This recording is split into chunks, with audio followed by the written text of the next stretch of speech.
I rise in this chamber today. I am speaking up to issue a warning informed by lessons of history too often forgotten. No matter what our beliefs, no matter where we stand on the war in Gaza, all of us must condemn anti-Semitism with full-throated clarity wherever we see it before it metastasizes into something even worse. Because right now, that's what Jewish Americans fear most.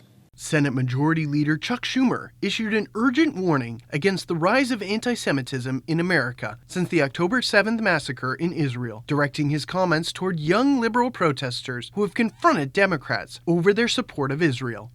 In the immediate aftermath of October 7th, an attack on defenseless civilians, the elderly, women, babies, a good number of people skipped over expressing sympathy for its victims in their haste to blame the attack on the past actions of the Israeli government. And when Hamas terrorists actively hide behind innocent Palestinians, knowing that many of those civilians will die in the Israeli response, why does the criticism for any civilian death seem to fall exclusively on Israel? Schumer, the highest-ranking Jewish elected official in the country, warned against blaming Jewish Americans for Israel's actions and listed out various anti-Semitic incidents that have taken place in the days and weeks after the October 7th attack. The New York senator also slammed the, quote, "Free Palestine" slogan that activists are chanting, calling it a, quote, "violently anti-Semitic message." Schumer spoke of how, quote, "young people who yearn for justice are unknowingly aiding Hamas's cause and have brushed aside the concerns of Jewish Americans across the country." Schumer's comments come as Democrats have grappled with a more vocal left wing, which has been generally more sympathetic to Palestinians and has called for limiting financial support to Israel. The shift is the latest divide among Democrats over the war in Gaza, as lawmakers face increasing pressure from liberal constituents and pro-Palestinian activists to address the humanitarian crisis.